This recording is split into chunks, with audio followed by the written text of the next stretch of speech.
Bonjour mes amis, que Dieu vous bénisse tous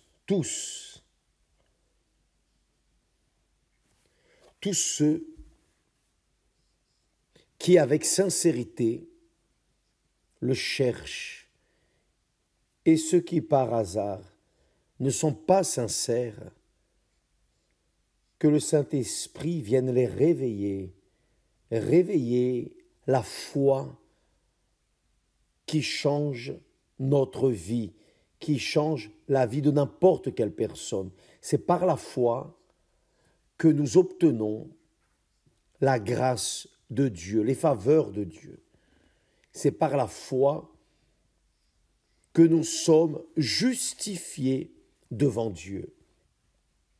C'est-à-dire, c'est par la foi que nous sommes justes. C'est par la foi que nous sommes pardonnés. C'est par la foi en quoi?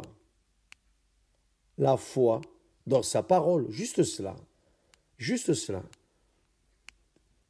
Donc, j'aimerais vous passer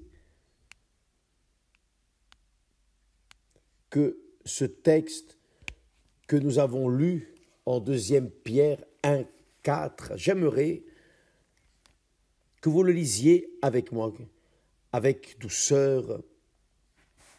2 Pierre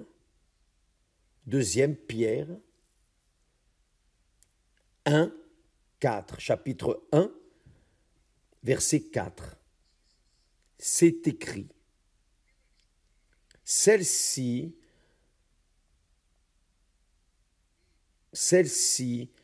nous assure de sa part, de qui? Du Seigneur Jésus.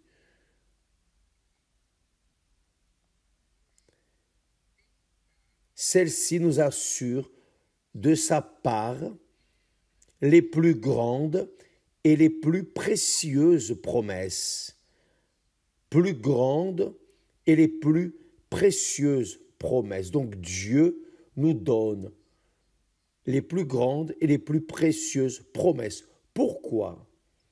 La question est pourquoi? Pour que nous conquérions dans ce monde une vie de qualité. Seulement cela, c'est trop peu. C'est trop peu. Parce que même si la personne conquiert tout le monde à travers les plus grandes et les plus précieuses promesses de Dieu, même si elle gagne tout le monde, mais va arriver le moment où elle va passer vers l'éternité. Son âme va se décoller de son corps. D'ailleurs, notre âme va se décoller de notre corps. Le corps, je n'ai pas besoin de dire la fin qu'il aura. Il redevient poussière, il disparaît. Mais l'âme, non. Donc, lorsque Dieu nous donne chaque jour, chaque heure, chaque moment, chaque instant, il donne les plus grandes et les plus précieuses promesses. Pourquoi? Afin que nous venions utiliser ces promesses pour recevoir des bénédictions ponctuelles et vivre une vie meilleure ici sur terre? Non, c'est trop peu, trop peu. Par exemple, le Seigneur Jésus a guéri des aveugles, des sourds, des muets, des paralytiques, des lépreux. Il a ressuscité Lazare. Enfin, il a fait une œuvre délivreuse pour ceux qui étaient malades, infirmes, morts. Il a fait tout et a répondu aux nécessités de ces personnes, n'est-ce pas? Vous lisez dans la Bible ce que Dieu a fait, sauf que elles sont toutes mortes, elles sont passées. Donc, Dieu nous donne ses plus grandes et plus précieuses promesses, comme dit le texte. Après avoir guéri les infirmes, le texte dit le suivant: pour que s'accomplisse ce qui est écrit dans le livre du prophète Ésaïe, il a porté sur lui nos douleurs, nos infirmités, il les a portées sur lui. Donc le Seigneur Jésus a fait cela tant qu'il était ici sur terre. Mais ces personnes sont restées heureuses, guéries, radieuses, parce qu'elles ont été exaucées dans leurs nécessités. À cette époque, à ce moment-là. Mais après, elles sont mortes. Donc, les plus grandes et plus précieuses promesses que Dieu nous donne seraient justes pour vivre une vie médiocre ici sur terre? Bien sûr que non. Bien sûr que non. Vous le savez, je le sais, nous le savons. Combien de personnes ont reçu des bénédictions, des témoignages? Les témoignages ne manquent pas. Tous les jours, chaque heure, nous avons des témoignages pour montrer que Dieu existe, qu'il est prêt à répondre à nos nécessités quotidiennes. Sauf que les plus grandes et les plus précieuses promesses de Dieu ne sont pas seulement pour cela. Il veut que nous ayons la vie éternelle, parce que ceux qui sont ressuscités sont morts de nouveau. Ce n'est pas cela. Lazare est mort, il est ressuscité. Le Seigneur Jésus a ressuscité Lazare après 4 jours, mais après il est mort. Quelque temps après, il est mort. Ce que je veux dire, ou plutôt ce que cette parole pour moi est en train de dire, c'est le suivant. Dieu me parle. Oh, fais attention. Toutes les plus grandes et les plus précieuses promesses, plus grandes et plus précieuses promesses que je te donne ne sont pas pour que tu vives seulement 10 ans de plus, 15 ans, 20 ans. Et après, cela se termine, tout se termine. Non.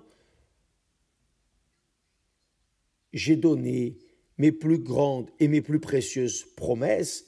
Tu sais pourquoi? Pour que tu aies ma nature, pour que tu sois participant de ma nature, c'est-à-dire la nature divine, la nature de Dieu, c'est la vie éternelle. Dieu ne meurt pas. Dieu ne meurt pas. Donc, qui a la nature ou qui est participant de la nature divine ne meurt jamais. Le Seigneur Jésus a dit cela. Il a dit, celui qui vit et croit en moi ne mourra jamais. Qui vit et croit en moi ne mourra jamais, jamais. C'est-à-dire, les plus grandes et les plus précieuses promesses que Dieu nous donne sont pour toute l'éternité. Mais malheureusement, les personnes focalisent davantage le aujourd'hui, le maintenant, le temps présent. Et ce n'est pas ce à quoi Dieu pense. Dieu pense, il pense bien plus grand que nous ne pensons. Il veut engendrer des enfants nés de lui, non des enfants nés de la nature humaine, avec la nature humaine. Non, il veut que nous ayons la nature sa nature. C'est ce que l'apôtre Paul explique clairement. Je ne sais pas si vous allez comprendre, mais c'est écrit ici clairement. Le Seigneur Jésus a dit, n'est-ce pas? Vous vous rappelez que le Seigneur Jésus a dit, celui qui est né de la chair est chair, celui qui est né de l'esprit, d'eau et de l'esprit est esprit. Ce n'est pas cela. Ça, c'est l'objectif de Dieu. Que par les informations bibliques, les informations qu'il nous donne, les plus grandes et les plus précieuses promesses qu'il nous donne, elles sont pour que nous venions avoir des informations, pour que notre foi soit focalisée en quelque chose de plus grand, non quelque chose de petit, comme une délivrance, une guérison, une bénédiction ponctuelle. Il veut que nous ayons sa nature, que nous soyons participants de sa nature. Donc, l'apôtre Paul, le Saint-Esprit, parle à travers lui le suivant. Oh, faites attention. Le premier homme, Adam, devint une âme vivante. C'est nous. Nous également, nous sommes nés de nos parents. Nous portons l'ADN de nos parents. Pourquoi? Parce que nous sommes nés de l'âme vivante. Nous sommes âme vivante. Adam a été fait âme vivante. Nous sommes âme vivante lorsque nous naissons de nos parents. Là, il dit, le dernier Adam, se référant au Seigneur Jésus, est devenu un esprit vivifiant. C'est-à-dire, le Seigneur Jésus n'est pas venu de Joseph et de Marie. Le Seigneur Jésus est venu de qui? Du Saint-Esprit. Le Saint-Esprit est descendu sur la Vierge Marie et a engendré en elle son Fils Jésus, qui est esprit vivifiant, non âme, mais esprit.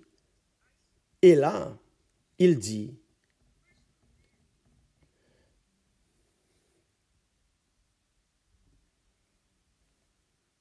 d'abord, mais celui qui est spirituel n'est pas le premier, mais ce qui est naturel.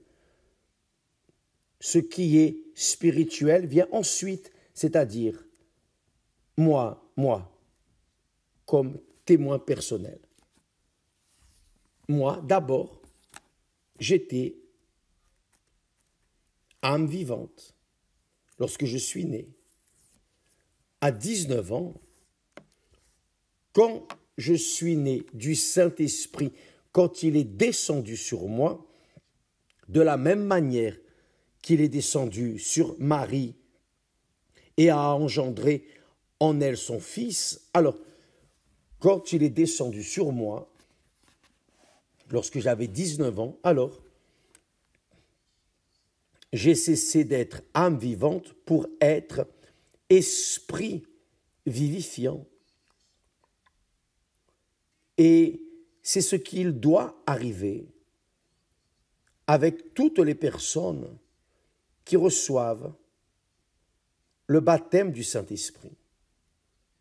Quand la personne est baptisée du Saint-Esprit, elle cesse d'être âme vivante pour être esprit vivifiant. Esprit vivifiant. Vous lisez cela, 1 Corinthiens, chapitre 15, à partir du verset 45. Donc, il dit, le premier homme n'était pas le spirituel, il était le naturel. Après est venu le spirituel, qui est le Seigneur Jésus. La même chose qui m'est arrivée. D'abord l'homme, je suis né avec la nature de mes parents, avec l'ADN de mes parents. Mais quand le Saint-Esprit est descendu sur moi, alors il m'a fait participant de la nature divine, parce que il m'a fait esprit spirituel. Là, se confirme ce qu'a dit le Seigneur Jésus. Ce qui est né de la chair est chair. En d'autres mots, ce qui est né de la chair est naturel, mais ce qui est de l'esprit, du Saint-Esprit, est spirituel. Cela m'est arrivé.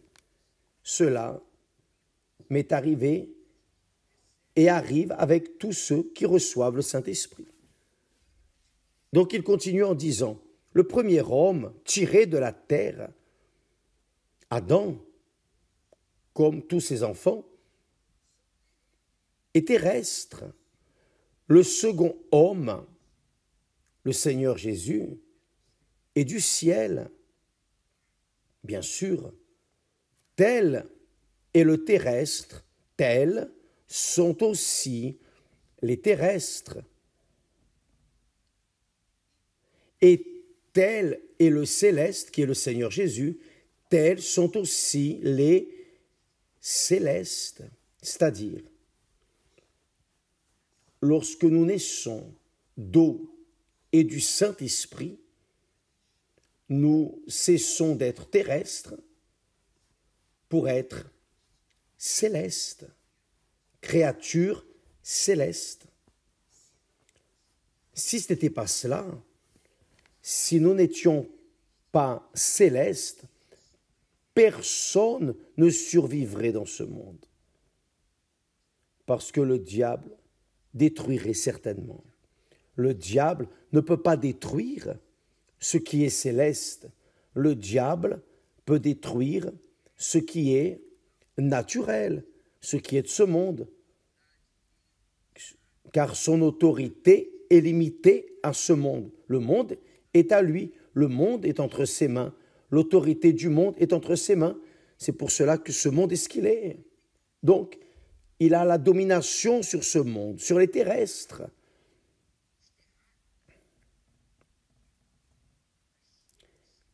Mais sur les célestes, non. Sur ceux qui sont nés de Dieu, il n'a pas de pouvoir pour toucher. C'est pour cela qu'il dit clairement, le premier homme tiré de la terre est terrestre, il est mort, il meurt. Le second homme, le Seigneur, est du ciel. Et le Seigneur du ciel est venu dans ce monde, il est mort, il a donné sa vie, il a sacrifié pour pouvoir sauver la vôtre, notre vie de chaque personne qui croit en lui. Tel est le terrestre, tels sont aussi les terrestres, et tel est le céleste, qui est le Seigneur Jésus, tels sont aussi les célestes. Donc, tous ceux qui naissent d'eau et du Saint-Esprit naissent parce qu'ils ont cru dans les promesses merveilleuses, glorieuses de Dieu. Parce qu'ils ont cru, ils ont eu la foi pour croire, payer le prix, c'est-à-dire se livrer, ils se sont livrés, ils ont renié leur propre chair, ils sont morts pour ce monde. Le diable n'a plus de pouvoir sur eux. Donc, cette personne commence à être une créature céleste, de la même manière que le Seigneur Jésus a été céleste. Et là, il continue en disant, et de même que nous avons porté l'image du terrestre, c'est-à-dire je me souviens que je portais l'image du terrestre. Quelle était l'image du terrestre? Mon image du terrestre. J'étais une personne extrêmement difficile à vivre. J'avais un fort tempérament. Difficile. J'étais une personne qui n'oubliait pas quand quelqu'un me faisait du mal. Je me rappelle que je n'ai pas parlé à ma sœur pendant plus d'1 an. Je ne lui parlais plus. À mon âge juvénile, parce que ma nature était terrestre. Donc, on comprend quand les personnes disent « Ah, je n'arrive pas à pardonner, je n'arrive pas à pardonner ». Vous n'arrivez pas à pardonner parce que vous êtes encore terrestre. Mais lorsque vous serez céleste, les personnes vont vous frapper, vont vous donner des gifles et vous n'allez même pas vous chauffer la tête. Vous allez tourner le dos, vous allez partir. Pourquoi? Parce que la personne céleste, c'est le Seigneur Jésus. Le Seigneur Jésus est le modèle de la personne céleste, de l'être humain céleste. On a craché sur lui, on lui a arraché la barbe, on l'a frappé, on a fait de lui tout. Vous savez ce qu'il a dit? Père, pardonne-leur, parce qu'ils ne savent pas ce qu'ils font. Pardonne. Le Seigneur Jésus a prié pour eux. Le Seigneur Jésus a prié pour eux. Tout le temps. Le Seigneur Jésus, qui portait l'image du céleste, a pardonné. Donc c'est ce qui est écrit là, verset 49. Et de même que nous avons porté l'image du terrestre, nous porterons aussi l'image du céleste. C'est-à-dire, quand la personne reçoit le baptême du Saint-Esprit, elle est scellée par Dieu, elle est tamponnée par Dieu. C'est comme si Dieu disait, il est mien, elle est mienne, personne n'y touche. C'est très grand, n'est-ce pas? Très fort. Le céleste porte la nature divine et le diable ne peut rien avec cette personne. Le diable n'a pas de condition.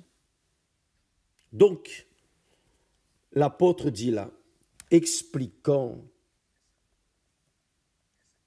cette question de la nature naturelle, la nature naturelle et la terrestre, et la nature céleste, c'est-à-dire la nature divine, il dit,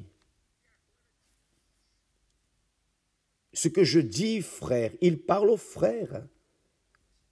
Les frères, c'est que la chair et le sang ne peuvent hériter le royaume de Dieu, c'est-à-dire la nature charnelle, la nature des parents, la nature humaine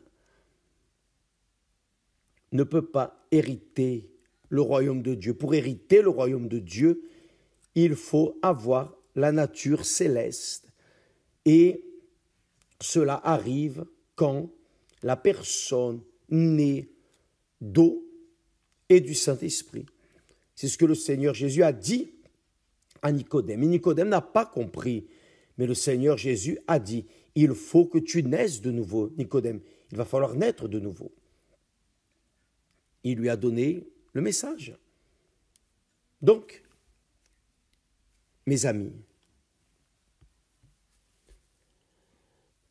il dit ici clairement que la chair et le sang, c'est-à-dire tant que la personne a la nature charnelle, la nature terrestre, tant que la personne est âme vivante, elle ne peut pas hériter du royaume de Dieu. Pourquoi? Parce que la corruption, le texte dit, parce que la corruption n'hérite pas l'incorruptibilité. La corruption, c'est-à-dire la personne dont la nature est charnelle, et humaine, et naturelle, ne peut pas hériter l'incorruptibilité de la nature céleste, sauf si elle est baptisée du Saint-Esprit, scellée du Saint-Esprit. D'ailleurs, je vais même faire une invitation. Hier, nous étions en train de méditer à ce sujet, et comme il est important d'avoir le baptême du Saint-Esprit, donc ce mardi maintenant, nous serons en train de revenir à la veillée de 3 heures du matin. La veillée à 3 heures du matin, mardi.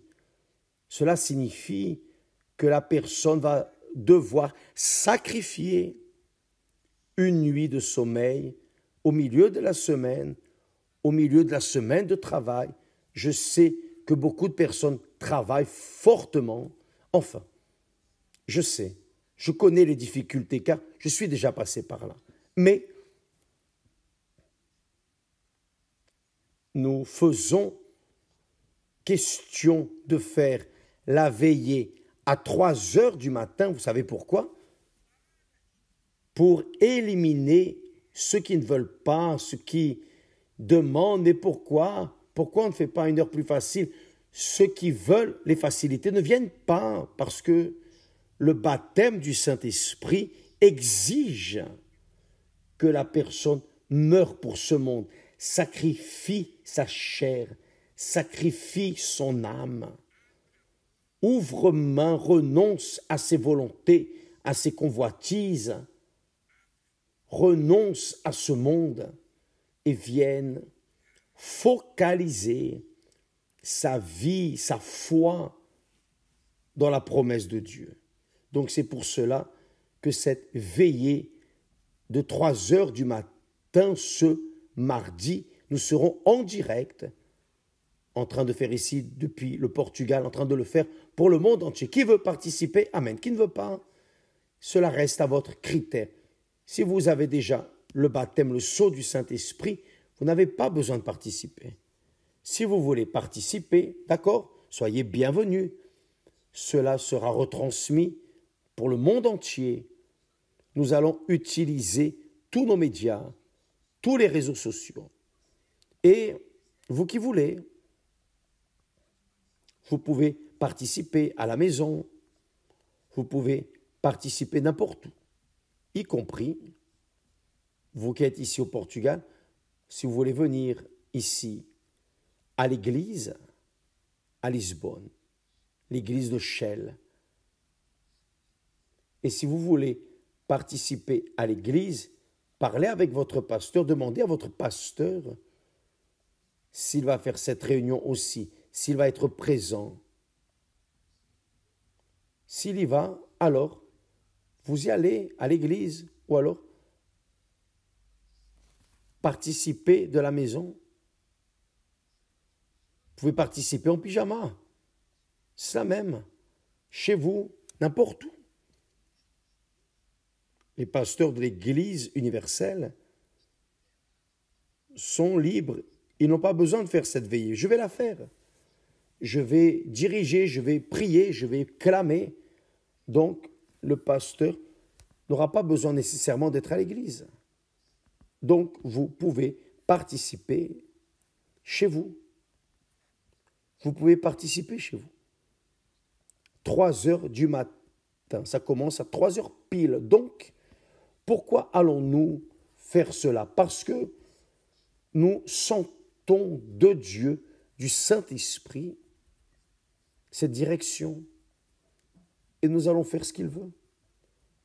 Nous allons à l'église. 3 heures du matin, ce mardi, nous serons là. Et nous allons clamer Dieu pour ceux qui veulent naître du Saint-Esprit, qui veulent être tamponnés, qui veulent être créatures célestes, qui veulent cesser d'être charnelle, terrestre, avoir la nature naturelle de leurs parents pour avoir la nature divine, la nature céleste. Car qui a la nature céleste réellement obtient les plus grandes et les plus précieuses promesses de Dieu a certainement, se référant au Seigneur Jésus, il nous a donné les plus grandes et les plus précieuses promesses afin que par elles, nous devenions participants de la nature divine, en fuyant la corruption qui existe dans le monde par la convoitise. La nature du péché, c'est cela, mes amis. J'espère, je crois, je prie pour que le Saint-Esprit vienne illuminer la compréhension de tous en relation à ces promesses. Parce que nous passons ces promesses, les plus grandes et les plus précieuses, pour ceux qui sont intéressés, pour les intéressés, qui veulent bien plus que conquérir le monde, mais qui veulent conquérir la nature divine, qui veulent être participants de la nature divine. Que Dieu vous bénisse tous et à demain au nom du Seigneur Jésus. N'oubliez pas, si vous voulez participer à la veillée du Saint-Esprit, la veillée pour recevoir le Saint-Esprit ce mardi à 3h du matin dans le monde entier, mais ce sera en pyjama. Vous pouvez participer chez vous, d'accord? Que Dieu vous bénisse. Cela va éliminer votre difficulté d'aller à l'église. Vous pouvez participer chez vous. Maintenant, ce sera à 3h du matin. Que Dieu vous bénisse et à bientôt au nom du Seigneur Jésus. Grâce à Dieu.